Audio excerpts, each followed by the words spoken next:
الحمدللہ رب العالمین والصلاة والسلام علی سید الانبیاء والمرسلین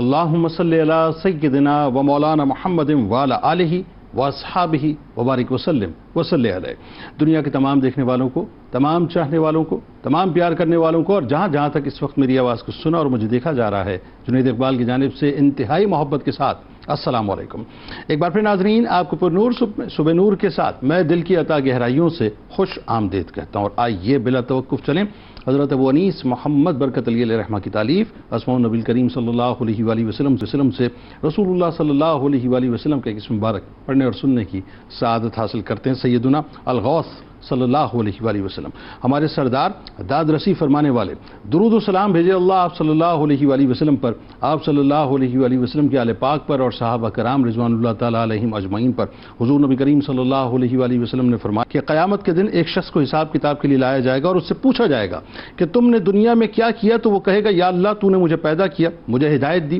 اور مجھے رزق میں فراوانی عطا کی، بس میں نے بھی تیرے عطا کردہ رزق کو تیری مخلوق پر خرچ کیا۔ اللہ تعالیٰ فرمائے گا کہ میرے بندے نے بالکل سچ کہا، اسے جنت میں داخل کر دو۔ جناب دنیا کے تمام دیکھنے والوں کو، خاص طور پہ زمین والوں اور آسمان والوں کو میری جانب سے، 92 نیوز کی جانب سے، میرے تمام اسکالرز کی جانب سے بڑی ہوئی 11ویں شریف کی بہت بہت مبارکباد۔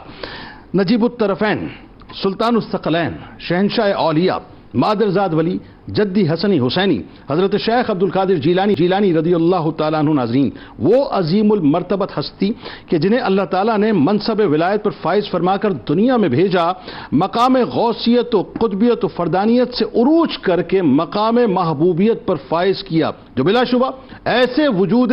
مسعود تھے جو کتبوں کے کتب، غوثوں کے غوث اور کل ولیوں کے سردار ٹھہرے، جن کی عظمت شان اور رفت مکان سمجھ سے بالاتر ہے کہ بڑے بڑے عرفاء، علماء اور اصلاحان حق پکار اٹھے کہ آپ کا قدم ہماری گردن پر ہے۔ یعنی ناظرین، ولایت اقصیٰ کے آپ اس مقام پر فائز ہیں کہ جہاں اور کسی کو رسائی نصیب نہیں ہوئی۔ اسی لیے حضرت عبد الرحمن جامی رحمۃ اللہ علیہ فرماتے ہیں کہ اے غوث الثقلین شیخ عبد القادر، آپ کے اوصاف و کمالات کو میں کیسے بیان کروں کہ آپ کی عظمت شان کا یہ حال ہے کہ آپ محبوب رب العالمین کے محبوب ہیں، حضرت امام حسن کے بیٹے اور حضرت امام حسین کی مقدس آل ہیں علیہ السلام۔ ناظرین کرام، حضرت شیخ عبد القادر جیلانی رضی اللہ تعالیٰ عنہ فنا فی اللہ اور فنا فی الرسول کی اعلیٰ ترین منزل پر فائز تھے۔ اللہ تبارک و تعالیٰ نے آپ رضی اللہ تعالیٰ عنہ کے وجود مبارک کو سراپا کرامت بنایا تھا کہ جو رمضان المبارک میں روزے دار بن کر آئے، جو ماں کے پیٹ ہی سے 18 پارے حفظ کر کر آئے، جن کے راستوں کو فرشتے ناز سے سجاتے تھے، جن کو رحمان کے کارکن اپنے پاس بلاتے تھے، ولایت جن کے اجداد اور اقربا کی پہچان ہے، تقوی و پرہیزگاری جن کے گھرانے کی شان ہے، جن کا قدم تمام اولیاء کی گردن پر ہے، جن کا چرچا سرور دو جہاں صلی اللہ علیہ وآلہ وسلم کے در پر ہے، جن کی شان تمام اولیاء میں نرالی ہے، مقام و مرتبہ جن کا سب سے عالی ہے، جن کی سخاوت عقل سے ماورا ہے، جن کی خیرات سے ہر ولی کا کاسا بھرا ہے، جو اپنی ماں سے جدا ہوئے تحصیل علم کے واسطے، جو بغداد کو چلے فیضان مدینۃ العلم کے واسطے، درست العلم کی شاہراہ پر چل کر جو کتب بن گئے، عجم تو عجم عرب کے بھی جو محبوب بن گئے، جن کی صداقت سے گناہگاروں کو توبہ نصیب ہوئی، جن کی ایک نگاہ سے ڈاکوؤں کو ولایت نصیب ہوئی، حصول علم کی راہ میں جو بے انتہا تکلیف سے گزارے گئے، جنگلوں، بیابانوں اور صحراؤں میں بھوکے پیاسے پھرائے گئے، جن کا کردار سب سے یگانہ ہے، جن کے اوصاف کا ہر زمانہ دیوانہ ہے، واز جنہوں نے شروع کیا حکم سرکار سے دل پسیج جاتے تھے، جن کی گفتگو کی مہکار سے، جن کی درسگاہ علم کی ترویج کی رہبر بنی، جن کی خانقاہ روحانی دنیا کی محور بنی، جن کی خدمات دین کی راہ میں مثالی ہیں، جو بیک وقت مصطفی و علوی فیضان کے والی ہیں۔ ناظرین کرام، کیا شان ہے حضور غوث الاعظم کی کہ محی الدین کے لقب سے جو ملقب ہوئے، دین محمدی کی نئی زندگی کے جو سبب ہوئے، جو توحید پرستی کے علم بردار بھی تھے اور عشق رسول صلی اللہ علیہ وآلہ وسلم کے شمع بردار بھی تھے، قرآن مجید کے جو حافظ بھی تھے، جد امجد کے دین کے جو محافظ بھی تھے، جن کی عبادت پر عبادتیں نازا تھیں، جن کی ریاضتیں عقل سے ماورا تھیں، مجاہدے جن کے کمال تھے، فاقے بھی جن کے بے مثل و بے مثال تھے، جن کے سامنے دنیا مثل ہتھیلی ہوتی تھی، جن کی نگاہ لوگوں کے قلوب پر ہوتی تھی، جن کی کرامات حد تواتر کو پہنچتی تھیں، جن کے خوارق عادات خشک و تر کو پہنچتی تھیں، جو صلحاء کی نگاہ میں غوث الورا ٹھہرے، جو شرق و غرب میں سردار الاولیاء ٹھہرے، جو علم ظاہر و باطن میں امام تھے، جو فیض یافتہ مرتضیٰ و خیر الانام تھے، کن کے مالک نے مختار بنایا تھا جن کو، تصرفات کی طاقت سے سجایا تھا جن کو، نگاہ تھی جن پر مصطفیٰ کریم کی، عطا تھی جن کو رب عظیم کی، جن کی توصیف اکابرین امت کرتے ہیں، جن کی غلامی کا خاص و عام دم بھرتے ہیں، مریدی لا تخف فرما کر جو مریدوں کا خوف دور کرتے ہیں، ان جیسا اپنے چاہنے والوں پر وہ ہر گھڑی نظر رکھتے ہیں، ان جیسا نہ کوئی آیا اور نہ کوئی آئے گا، ولایت کا پیالہ ہر ایک انہی کے در سے پائے گا۔ ناظرین کرام، غوث الورا کی بارگاہ وہ بارگاہ ہے جہاں ہر گھڑی ہر پل فرشتے کرم کی برکھا برساتے ہیں، جہاں انسان تو انسان، جنات بھی خطبات کو سننے آتے ہیں اور اپنے سروں کو جھکاتے ہیں، جہاں ابن جوزی جیسے قط آور بھی منہ پر کفر لگاتے ہیں اور میوے حیرت نظر آتے ہیں، جہاں ابن تیمیہ بھی ادب کے القابات کے ساتھ حاضری لگاتے ہیں، جہاں مستنجد باللہ جیسے حکمران بھی ہاتھ باندھے ہوئے کھڑے نظر آتے ہیں، لشکر ایوبی کے چیف ایڈوائزر ابن قدامہ بھی جن کے فیض یافتہ نظر آتے ہیں، یعنی فاتح بیت المقدس صلاح الدین ایوبی بھی اسی در کا فیض پاتے ہیں۔ بس یوں کہہ لیجئے ناظرین کہ وہ جن کی روحانی حکومت لا مکانی ہے، وہ جن کی روحانی حکومت لا مکانی ہے، ہمارے عقیدے میں وہ محبوب سبحانی حضرت شیخ عبد القادر جیلانی ہیں۔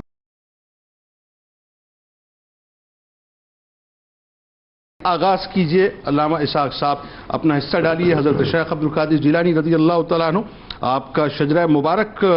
حصول برکت کے لیے، اور جو آپ کے القابات حسین ترین ہیں وہیں سے آغاز۔ بسم اللہ الرحمن الرحیم۔ بہت شکریہ اہل محبت کے لیے، اہل طریقت کے لیے، اہل شریعت کے لیے۔ آج کا دن بڑی برکتوں والا ہے کہ حضور سیدنا شیخ عبد القادر جیلانی رحمۃ اللہ تعالیٰ علیہ کا ذکر خیر ہے، آپ کا عرس مبارک ہے۔ اللہ تبارک و تعالی ہمیں ان کی ذات سے جو عقیدت و محبت ہے اس میں مزید برکات عطا فرمائے، اور ان کی تعلیمات پر عمل کرنے کے اللہ ہمیں توفیق عطا فرمائے۔ حضور سیدنا شیخ عبد القادر جیلانی رحمۃ اللہ تعالی علیہ کی ہستی اس اعتبار سے بڑی عظیم ہے کہ اولیاء کرام میں اللہ تبارک و تعالی نے جو مقام آپ کو عطا فرمایا وہ ہمیں کسی اور کا نظر نہیں آتا، اس لیے آپ کا لقب ایک غوث الثقلین ہے، یعنی سیدنا امام حسن مجتبی رضی اللہ تعالی عنہ کا لقب غوث الثقلین ہوا، اور دوسرا آپ کا لقب غوث الثقلین ہوا اس اعتبار سے کہ جن و انس کے غوث ہونا یہ سیدنا امام حسن مجتبی رضی اللہ تعالیٰ عنہ کی شان ہے، اور یہی اللہ تبارک و تعالی نے آپ کو بھی شان عطا فرمائی۔ اور کیوں نہ ہو کہ آپ یہ دیکھیے کہ آج ماہ ربیع الثانی کی، ماہ ربیع الاخر کی آج ظاہر ہے کہ 11 تاریخ ہے، اور 11 تاریخ آپ کا عرس مبارک ہے، اور اس اعتبار سے 11ویں شریف کی ہم بات کر رہے ہیں، تو اس اعتبار سے ہمیں یہ بھی سمجھنا ہے کہ آپ کا نسب مبارکہ 11 واسطوں سے حضرت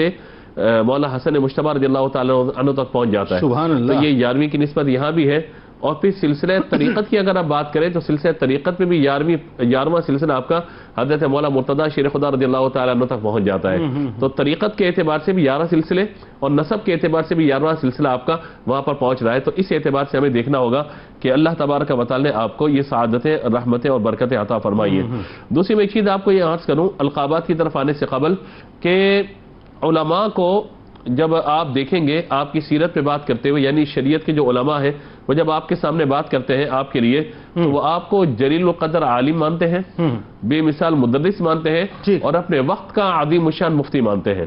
علماء کرام کے اعتبار سے۔ تصوف اور روحانیت کی دنیا میں آپ آ جائیے تو صوفیاء کرام آپ کو قطب الاقطاب اور غوث اعظم کے نام سے یاد کرتے ہیں۔ اسی طریقے سے آپ سماجی خدمات کے اعتبار سے وہ دور پورا دیکھیے تو آپ کو نظر آئے گا کہ بغداد شہر کے اندر اس کے اطراف میں اگر کوئی سماجی رہنما آپ کو نظر آتا ہے، سماج کی معاشرے کی خدمت کرنے والا، لوگوں کو تحصیل علم کے ساتھ ساتھ ان کی روزی روٹی کا بھی اہتمام کرنے والا، تو سرکار غوث پاک کی ذات آپ کو وہاں پہ نظر آئے گی۔ سبحان اللہ۔ اسی طریقے سے چوتھا پہلو میں چاہتا ہوں کہ آپ اگرچہ عملی طور پہ سیاست میں کہیں پہ موجود نہیں رہے، آپ کا سیاست میں کوئی کردار نظر نہیں آتا ہمیں، لیکن اس کے باوجود آپ یہ دیکھیے کہ جب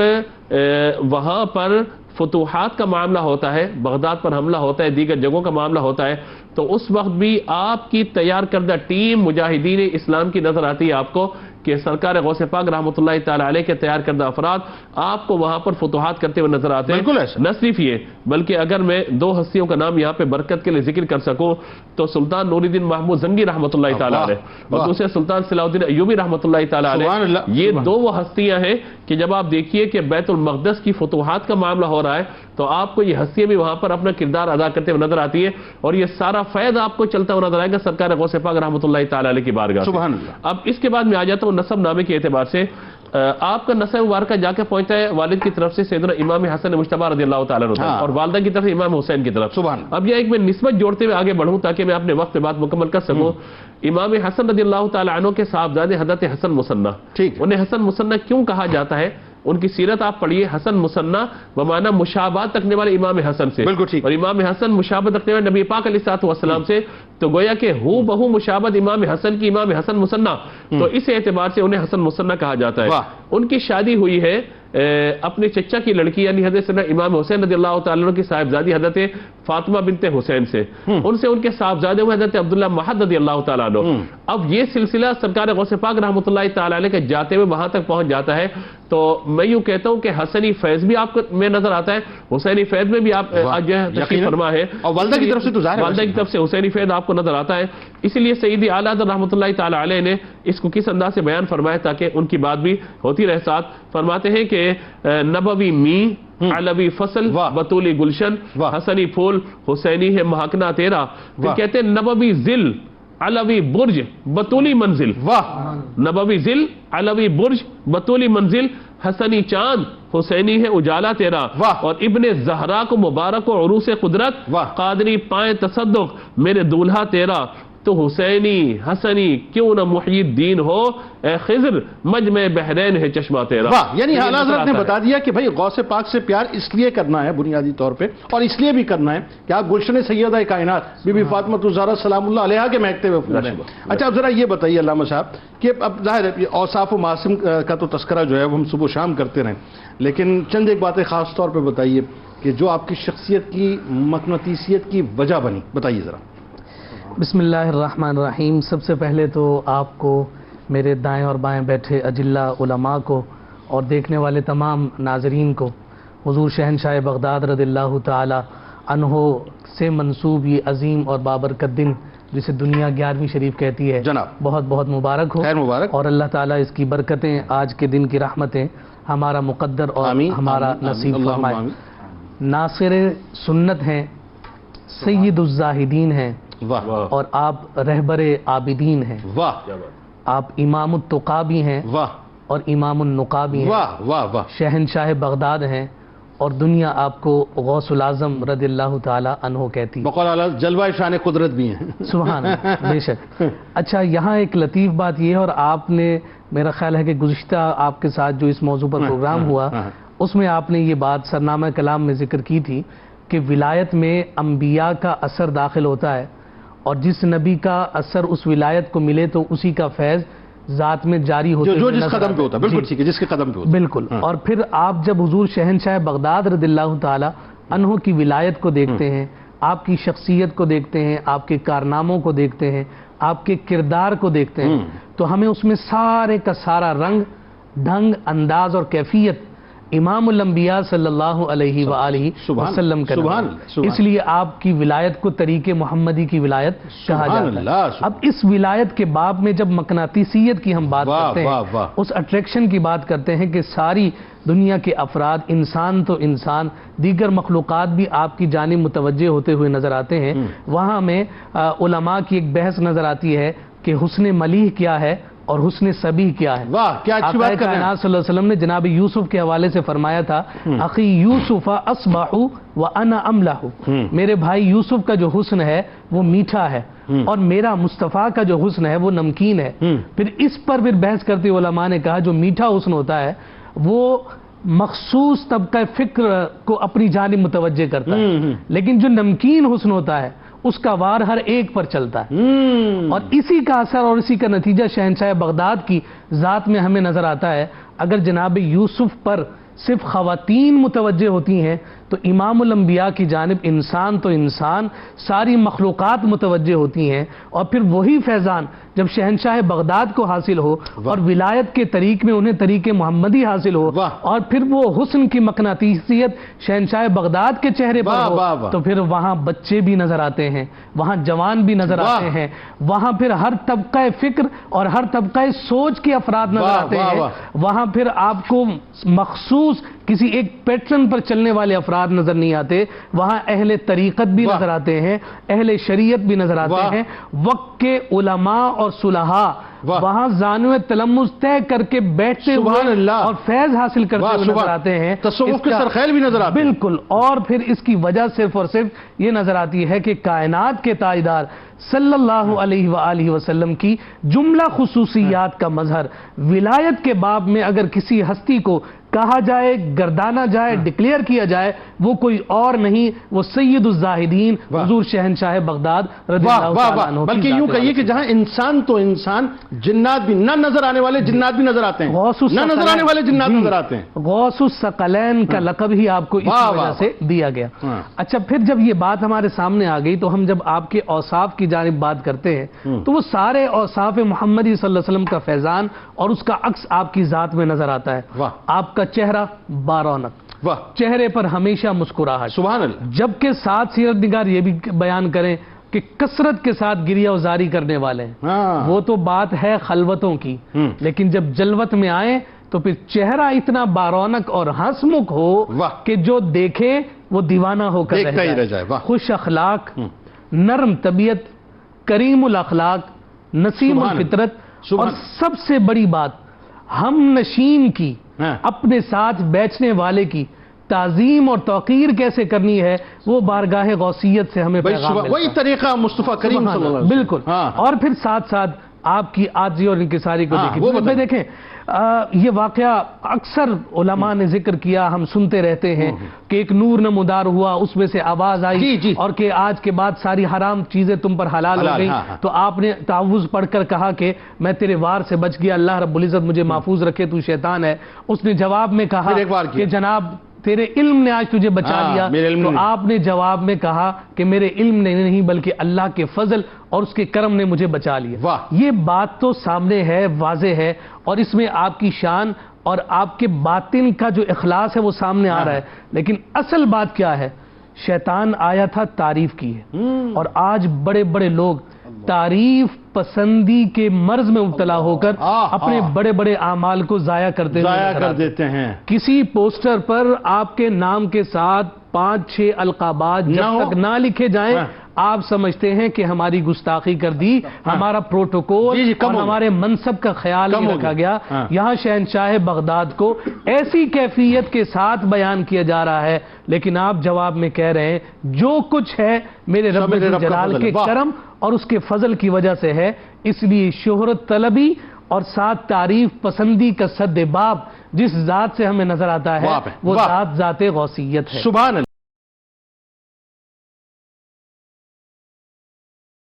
ڈاکٹر صاحب آپ کی ہستی کا ایک بہت ہی اہم ترین پہلو، اور یہ وہ پہلو ہے کہ جس کو اگر ہم بنیادی طور پہ اس کا صحیح طور سے انالیسس کریں تو ہمیں آپ کی زندگی میں 2 باتیں بڑی خاص نظر آتی ہیں. ایک تو یہ کہ ظاہر علم کی طلب، اس پہ آگے جا کے گفتگو ہوتی ہے، لیکن یہ جو زہد و تقویٰ ہے، یہ جو عبادات کا پہلو، یہ جو مجاہدات کا پہلو، جو ریاضتوں کا پہلو ہے آپ کی زندگی کا، وہ ایسا ہے صاحب کہ آپ نے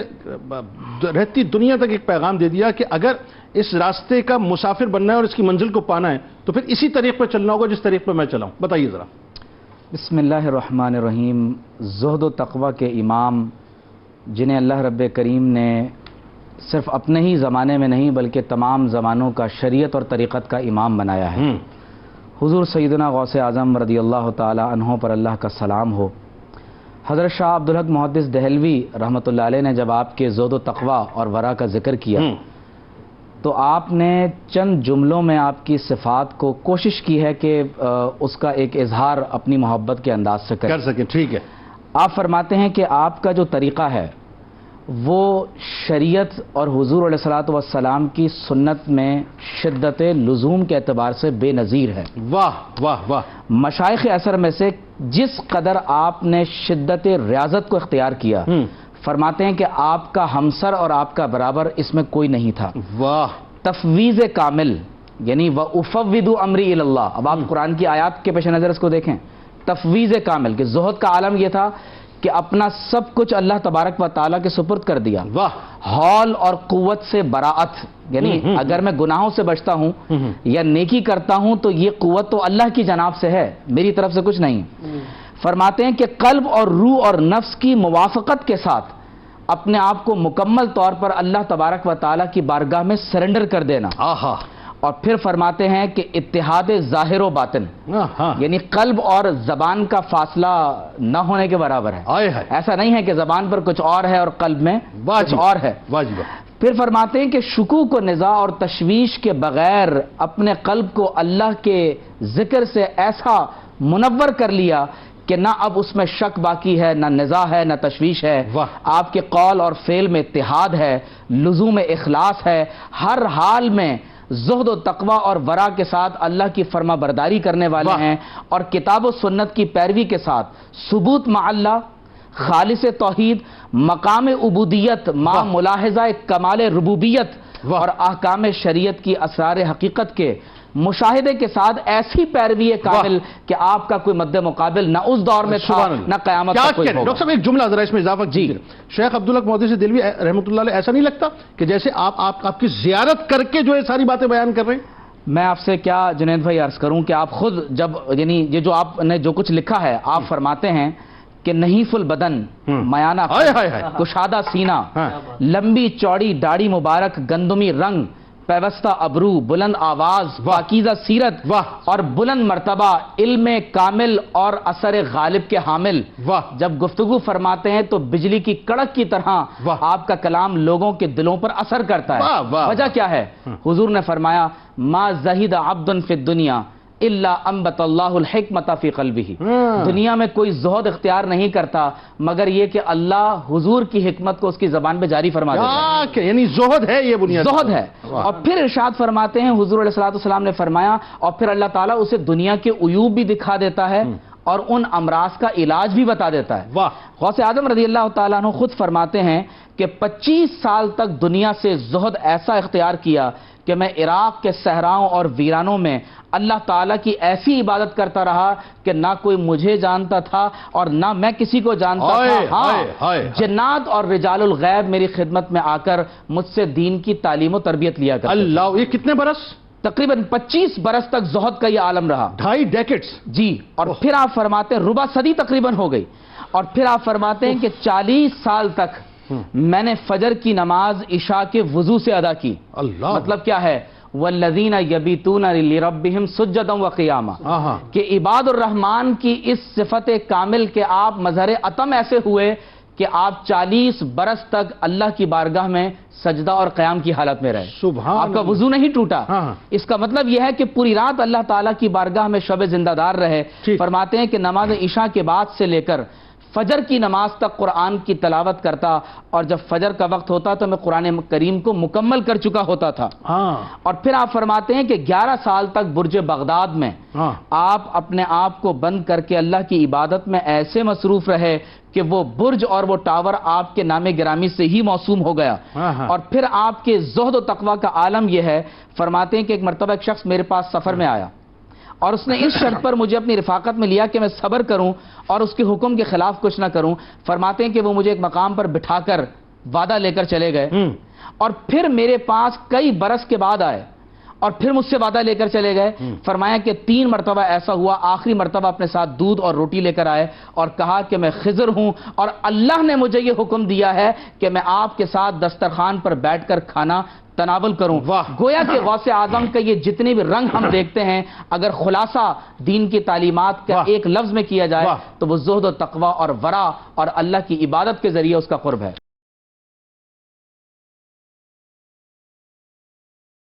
اب ذرا یہ بتائیے علامہ صاحب کہ جو ہستی آپ کی ہے, اس ہستی میں ایک خاص رنگ ہمیں جو توحید پرستی کا نظر آتا ہے, اور یہ ہم نے بڑا ظلم کیا ہے صاحب. میں بڑا اس پہ فوکس کرتا ہوں اور بار بار جب بھی پروگرام خاص طور پہ غوث پاک کا ہوتا ہے میں کہتا ہوں اس پہلو کو تو خاص طور پہ اٹھنا چاہیے, کیونکہ آج کے دور میں اگر غوث پاک اگر تشریف فرما ہوتے تو پتہ نہیں ہماری اپنی جو عقائد کے معاملات کیا ہوتے ہیں ان کے ساتھ. تو بات یہ ہے کہ فنا فی اللہ کی جو اعلیٰ ترین منازل پہ آپ فائز تھے, ایک تو یہ بتائیے بنیادی طور پہ. دوسرا وہی بات ہے کہ فنا فی رسول کا جو رنگ آپ کے اندر تھا بیان کیا. بسم اللہ الرحمن الرحیم. بلا شبہ حضور شہنشاہ بغداد رضی اللہ تعالی عنہ حقیقی معنوں میں پیر طریقت بھی ہیں اور رہبر شریعت بھی. بے شک. اور آپ نے جب شریعت کی رہبری کو اختیار کیا تو آقا کائنات صلی اللہ علیہ وآلہ وسلم کی اداؤں, حضور علیہ الصلوۃ والسلام کے انداز, آقا کائنات صلی اللہ علیہ وسلم کے اسلوب کو اس قدر اپنی ذات کے اوپر غالب اور حاوی کیا کہ آپ کو بلا شبہ کہا جا سکتا ہے کہ آپ فنا فی الرسول کے عظیم مرتبے پر فائز تھے. میں یہ بات عرض کرنا چاہتا ہوں جنید بھائی کہ دیکھیں فنا اور بقا جو ہے نا یہ ایک دوسرے کی ضد ہے, اور یہ قاعدہ ہے کہ اجتماع الضدین محال,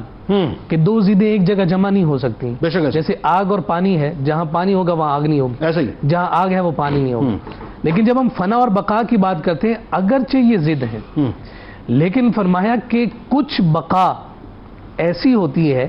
کہ جو فنائیت کے بغیر میسر نہیں آتی. تو یہ جو اولیاء اور صالحین کی جو بقا ہے, ان کے ذکر کی بقا ہے, ان کے کردار کی بقا ہے, ان کے تقوی, ان کی خشیت کی جو بقا ہے, وہ کسی شے کی فنائیت میں پر منحصر ہوتی ہے. اور وہ فنائیت ذات رسالت مآب صلی اللہ علیہ وسلم کی ہوتی ہے یا پھر رب ذوالجلال کی ذات کی فنائیت ہوتی ہے. یعنی جو تیری ہستی میں کھو گیا کائنات پھر اس میں کھو گئی. حتی یتقرب الی عبدی بالنوافل کا یہ خوبصورت کلمہ جو بارگاہ مصطفیٰ کریم صلی اللہ علیہ وسلم سے رب ذوالجلال کا اس امت کو حاصل ہوا کہ میرا بندہ محنت, ریاضت, کوشش اور زیادتی نفلی عبادت کے ذریعے سے میری جانب بڑھتا رہتا ہے. مجھے جب وہ عبادت پسند آ جاتی ہے تو میں اسے اپنا محبوب بنا لیتا ہوں, اور جب وہ محبوب بناتا ہے تو یہی وہ فنائیت کا اثر ہے. فرمایا کہ کان تو اس بندے کے ہوتے ہیں, سننے کی طاقت میری ہوتی ہے. آنکھیں تو اس بندے کی ہوتی ہیں لیکن دیکھنے کی طاقت مجھ رب ذوالجلال کی. تو یہ جو فنائیت نظر آتی ہے اسی فنائیت کا اثر ہے جو آقا کائنات صلی اللہ علیہ وسلم نے فرمایا بندہ تو رب کا ہوتا ہے, الذین اذا رؤوا ذکر اللہ, چہرہ اس بندے کا ہے لیکن اس چہرے کو دیکھ کر وہ یاد آتا ہے کہ جس میں وہ فنا ہوا, یعنی جسے دیکھ کر رب یاد آ جائے جان لو کہ وہ اللہ کا دوست اور اللہ کا ولی. تو یہ فنائیت جو ہے وہ ہمیں حضور شہنشاہ بغداد رضی اللہ تعالیٰ عنہ کی ذات میں نظر آ رہی ہے کہ آپ کا ہر عمل اس بات پر منحصر ہے کہ کیا اس عمل کے ذریعے سے میرا رب مجھ سے راضی ہو رہا ہے. اور رب کی رضامندی کو ہر عمل میں مقدم رکھنے کی وجہ اور رکھنے کے سبب سے ہی ہمیں یہ نظر آیا کہ شہنشاہ بغداد راتوں کو جاگتے ہوئے بھی نظر آتے ہیں, دن میں درس و تدریس کرتے ہوئے بھی نظر آتے ہیں, سب کچھ کر رہے ہیں لیکن اس کے بعد اعلان بھی فرما رہے ہیں نلت السعد من مولا الموالی, یہ ساری سعادتیں جتنی برکتیں مجھے ملی ہیں یہ ساری کی ساری میرے رب ذوالجلال کی مدد اور نصرت کے نتیجہ میں ملی ہیں. یہ تبھی فنائیت میسر آتی ہے کہ جب آپ اپنا سب کچھ اس حقیقی خالق کے ساتھ جوڑ لیتے ہیں اور اس حقیقی مالک کے ساتھ اپنی لو کو لگا لیتے ہیں. یہی فنائیت ہے کہ جس فنائیت نے آپ کو بقا کا وہ عروج اور بقا کا وہ دوام عطا کیا کہ آج صدیاں گزرنے کے بعد بھی آپ کا کردار بھی زندہ ہے اور آپ کا نام بھی زندہ ہے. جیسے اپنے سامنے بیٹھنے والے مجلس کے افراد پر نظر ڈال کر آپ ان کی کایا بدل دیتے تھے, فنائیت کا یہ مرتبہ آپ کو حاصل ہوا کہ جب آپ غوث العظم ہوئے تو آج بھی اس قادر کے بندے عبد القادر کا جب تذکرہ کیا جاتا ہے دل مچل جاتا ہے، سر فخر سے بلند ہو جاتا ہے۔ جزاک اللہ آپ تینوں احباب، اور اللہ تعالیٰ آپ لوگوں کو بہت ترقیاں عطا فرمائے، رفعت عطا فرمائے، کل بروز محشر غوث اعظم کا صدقہ ذکر کرنے والوں اور سننے والوں کو عطا فرمائے۔ کتاب الشفا بھٹکے ہوئے کو راہ راست پلانا۔ اگر کوئی شخص سیدھے راستے سے بھٹک جائے تو سورۃ نازعات کی آیت نمبر 19 روزانہ 101 بار پڑھ کے پانی پہ دم کر کے اس شخص کو پلائیں، انشاءاللہ وہ گمراہی سے نکل کر ہدایت کی طرف آ جائے گا۔ حضور غوث اعظم رضی اللہ تعالیٰ عنہ کو قول مبارک کہ مومن کو چاہیے کہ پہلے فرائض و واجبات ادا کرے پھر سنتوں میں مشغول ہو۔ غوث اعظم عبد قادر مظہر شان رسول غوث اعظم عبد قادر مظہر شان رسول بانٹتے بغداد میں ہیں آپ، فیضان رسول بانٹتے بغداد میں ہیں آپ، فیضان رسول۔ آپ کو شاہ نجف سے فیض روحانی ملا، آپ کو شاہ نجف سے فیض روحانی ملا، آپ پر تھا بالیقین سایہ دامان رسول، آپ پر تھا بالیقین سایہ دامان رسول۔ مومنوں کو آپ نے حق کا سبق ہر دم دیا، مومنوں کو آپ نے مومنوں کو آپ نے حق کا سبق ہر دم دیا، سب مریدوں کو سناتے تھے وہ فرمانے رسول، سب مریدوں کو سناتے تھے وہ فرمانے رسول۔ سنت سرکار کے کرتے رہے روشن چراغ،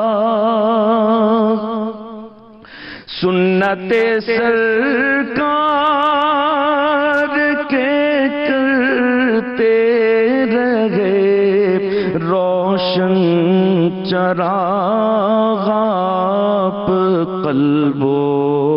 جان سے ساجد تھے قربان رسول، آپ قلب و جان سے ساجد تھے قربان رسول، بانٹتے بغداد میں ہیں آپ، فیضان رسول۔